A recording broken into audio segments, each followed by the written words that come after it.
Agora, Boca Juniors e Corinthians têm algo a mais em comum, além de disputarem uma final da Libertadores. Os dois foram eliminados da Libertadores 2025. Não vão jogar a fase de grupos, o que, para mim, como São Paulino, é ótimo, porque 2 problemas a menos para lidar. Eu sei, eu poderia estar zoando os dois, mas eu juro que eu quero falar sério sobre esse assunto, porque a reflexão que eu quero fazer vai além das torcidas envolvidas, vai além dos times envolvidos, vai de uma cultura de futebol que a gente tem que começar a olhar como algo mais palpável, com uma realidade prática. Onde que eu quero chegar? Você lembra daquilo que o Galvão Bueno disse durante décadas, que não tem mais bobo no futebol? É literalmente isso que está acontecendo agora. O Brasil só se sustenta como potência hegemônica na América, isso na América do Sul, porque começa a desconfiar que se a gente começar a jogar contra os times da Conca Champions, a gente começa a levar pau, porque a gente tem o poderio econômico, por incrível que pareça. Apesar de nossa economia estar sambando mais do que aquela apresentadora da Globo, apresentadora do encontro, da Renata. Vocês vão ver o crédito aí. Minha cabeça tá fritada. Pensa na apresentadora do encontro, Patrícia Poeta. Patrícia Poeta, meu cérebro ainda está funcionando. Então a nossa economia está sambando mais do que a Patrícia Poeta. E ainda assim, nós temos a dominância da América do Sul, porque temos o dinheiro. Os principais jogadores estão aqui, as jovens promessas do futebol do continente também. Porém, contudo, todavia, entretanto, alguns desses times, como o Barcelona, de não sei o quê, o Alianza Lima do Peru, que foi quem eliminou o Boca Juniors da Libertadores.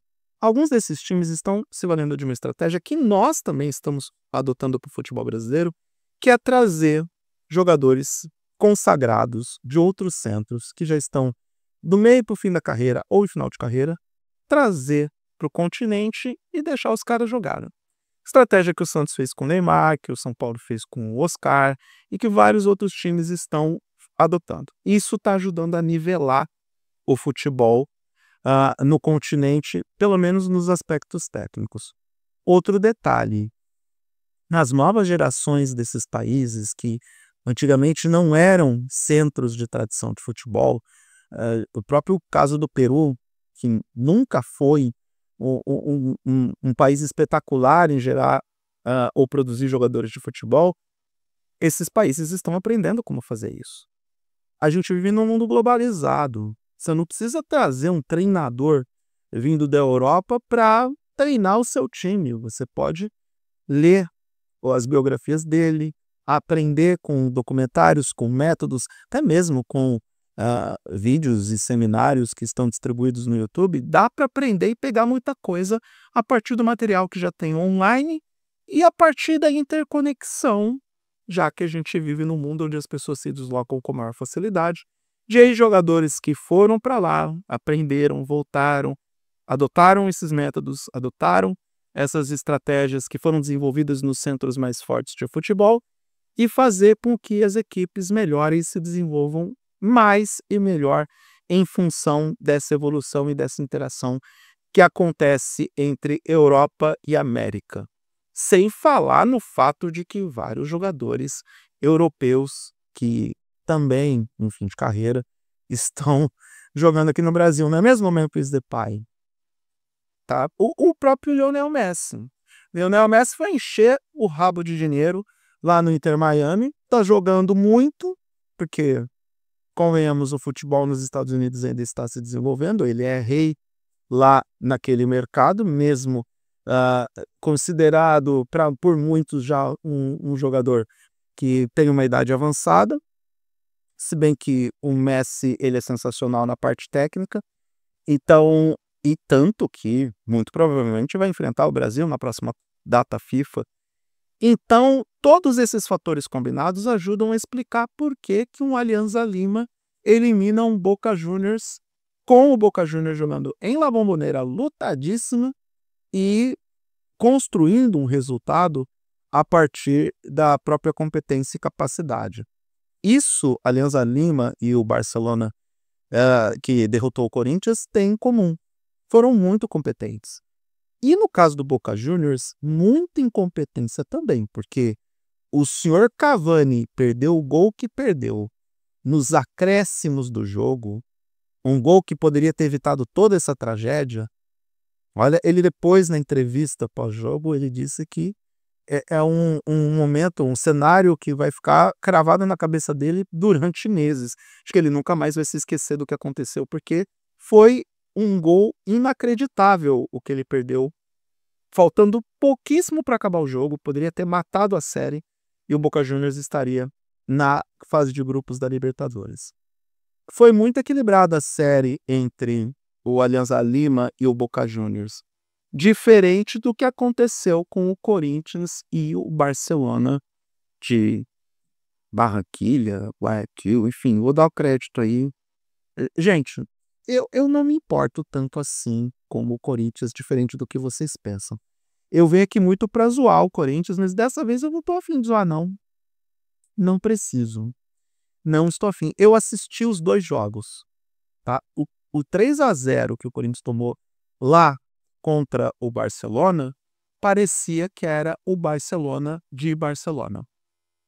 Os caras estavam muito inspirados. Um dos melhores momentos do jogo, porque a ESPN deixa o compacto com os melhores momentos, primeira chance efetiva de gol do Corinthians foi aos 20 minutos do segundo tempo. Antes disso, o Corinthians não aparece atacando. E, de fato, primeiro tempo, o Corinthians foi obliterado pelo Barcelona. Obliterado. E aí, teve o Oswaldo Pascoal para placar e também para a ESPN, porque ele falou a mesma coisa nos 2 veículos. Ele jogou uma shade que é pesada para cima do Corinthians. E aí, torcedor corintiano, muita calma nessa hora, tem que entender o contexto da narrativa e entender por que ele falou isso. Mas a impressão que fica é que o Corinthians foi um one-hit wonder na Libertadores. O Corinthians é o time de um sucesso só, porque ganhou 2012 e ganhou 2012 graças ao Vasco, tá? Graças ao Vasco, porque se não fosse uma defesa, se não fosse um lance que era cara a cara para o Vasco matar a série, o Corinthians não teria Libertadores. Mas só ganhou 2012 e depois disso, qual foi a campanha bem-sucedida ou memorável, já que bem-sucedida, no caso, seria ganhar o título. Mas qual foi a campanha memorável que o Corinthians fez na Libertadores depois do seu único título? Então, antes de 2012, o Corinthians era alguma coisa na Libertadores? Eu sei qual é a resposta, você também sabe qual é a resposta, mas eu não vou avançar muito nesse tema para não deixar os torcedores corintianos ainda mais putinhos do que eles estão. Torcedor corintiano, você não tem que ficar puto comigo. Você tem que ficar puto com o presidente do Corinthians. Porque foi ele, o senhor Augusto Melo, que contratou 3 treinadores num curto espaço de tempo, está se segurando na presidência do Corinthians apenas e tão somente porque tem o poder acumulado. E no caso do treinador atual, o fato dele ter se recuperado no Campeonato Brasileiro e eu cheguei a afirmar que o Corinthians seria um rebaixado, ele não fez mais do que a obrigação dele.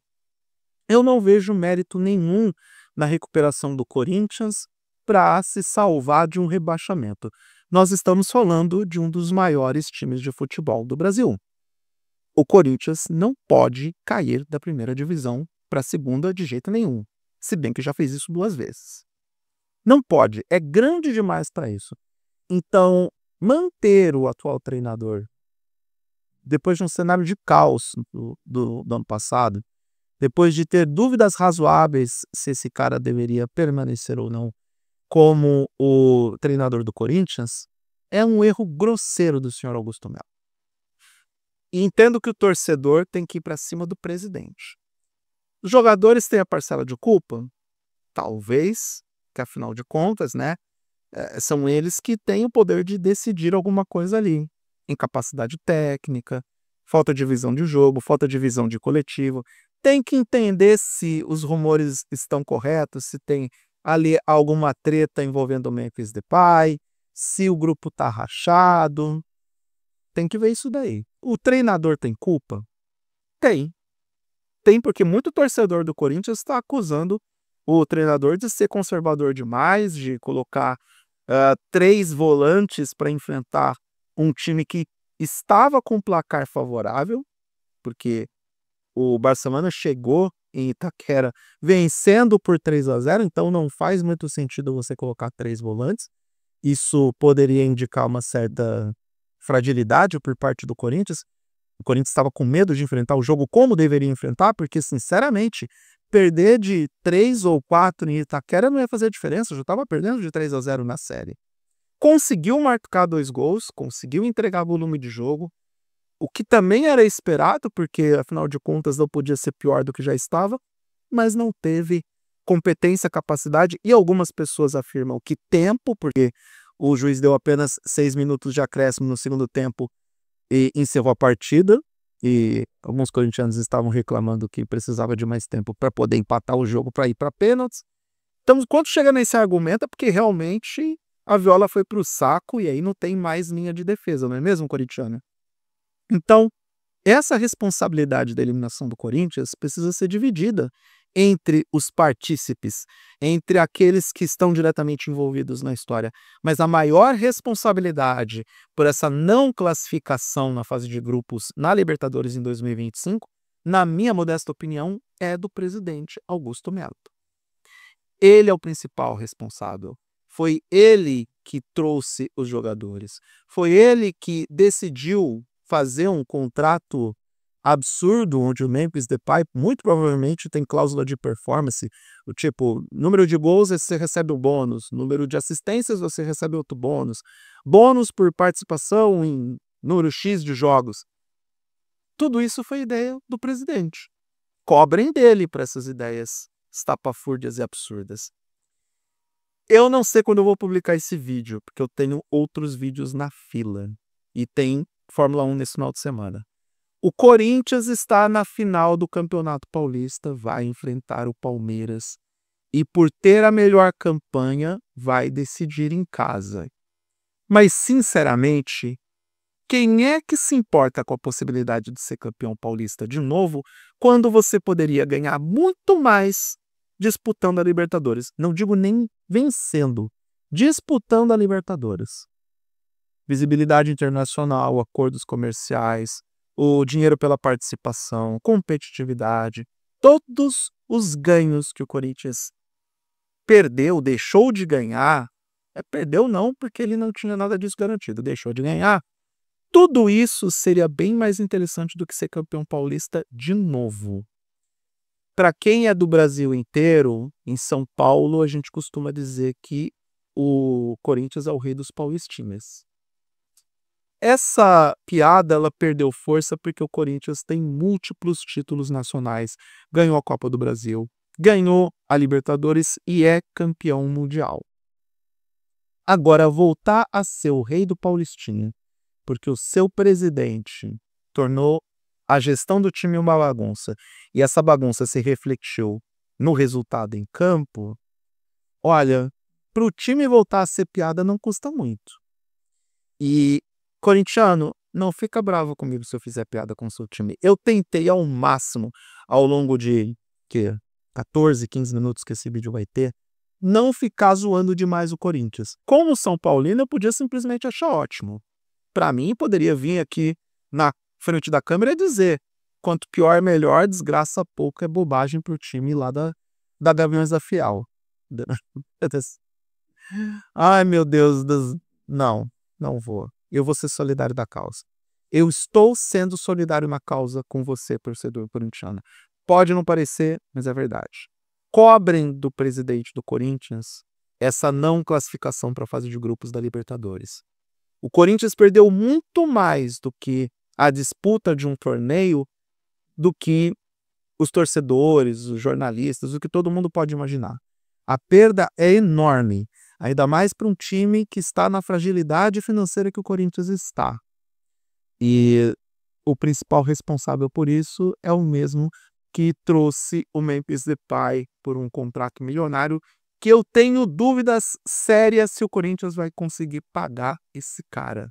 Aliás, não será surpresa se o Memphis Depay der área até a metade do ano, porque a situação vai ficar cada vez mais insustentável, né? Tanto nas questões financeiras quanto nas questões de grupo. De novo, dentro dos bastidores, tem aquela conversa de que o grupo está rachado.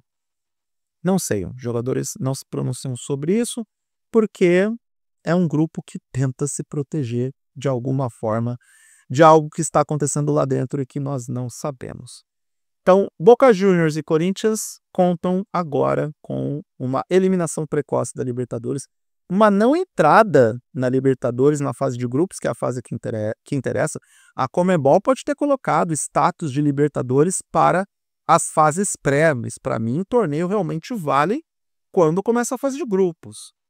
Eu entendo o Conmebol. Expandiu para as fases, para os rounds de playoffs para capitalizar em cima de publicidade e direito de televisão. Mas essa eliminação precoce da Libertadores desses dois times mostram suas fragilidades, mostram suas deficiências e mostram também que o Galvão Bueno há muito tempo tem razão. Não tem mais bolo no futebol. Ou vai me dizer que Alianza Lima e Barcelona de Guayaquil são maiores do que Corinthians e Boca Juniors dentro de um contexto aplicado. Corinthians pode até ser considerado um ilustre desconhecido nas Américas, porque, convenhamos, só uma Libertadores e depois disso ninguém se lembra direito do que o Corinthians fez no torneio como algo que preste. Agora, o Boca Juniors ser eliminado pro Alianza Lima do Peru realmente é ponto para refletir, é evento para todo mundo parar para pensar em como o futebol sul-americano está realmente nivelado.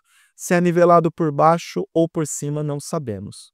O único ponto que diferencia o Brasil do resto é aquele que muita gente se incomoda quando eu falo sobre isso: o dinheiro.